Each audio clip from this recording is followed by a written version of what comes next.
A surprising announcement from the senior senator of Missouri, Roy Blunt, will not seek re-election in 2022.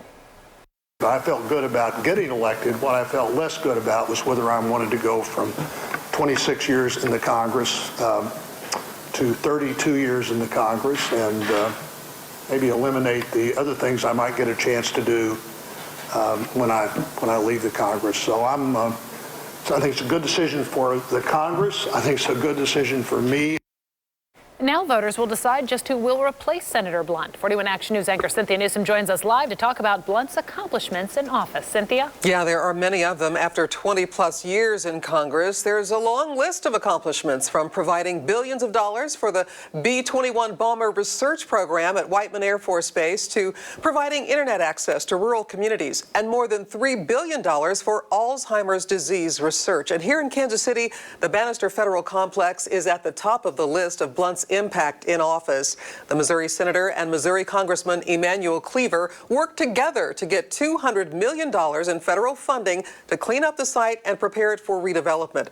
Political observers told me finding Blunt's replacement is going to be a challenge.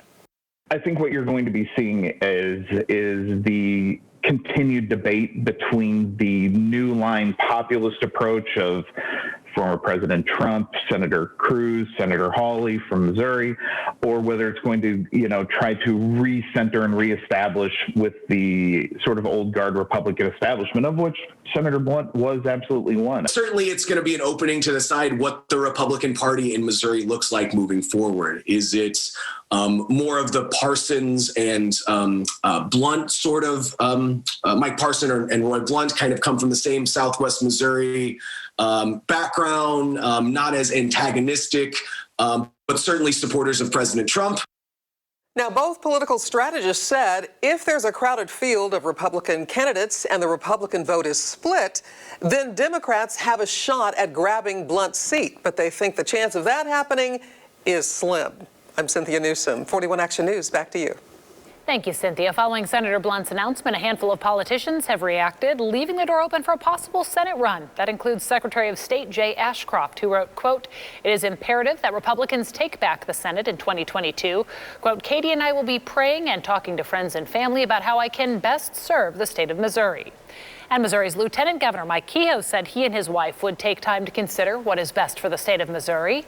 Then this statement from the office of Kansas City, Missouri Mayor Quentin Lucas, quote, "I rise each day thinking about how I can best serve the people of Kansas City and Missouri, and I will consider over the next several weeks whether that is in a statewide position, something no African American in Missouri has ever done. Today I remain focused on leading our city through the COVID-19 pandemic and our economic recovery."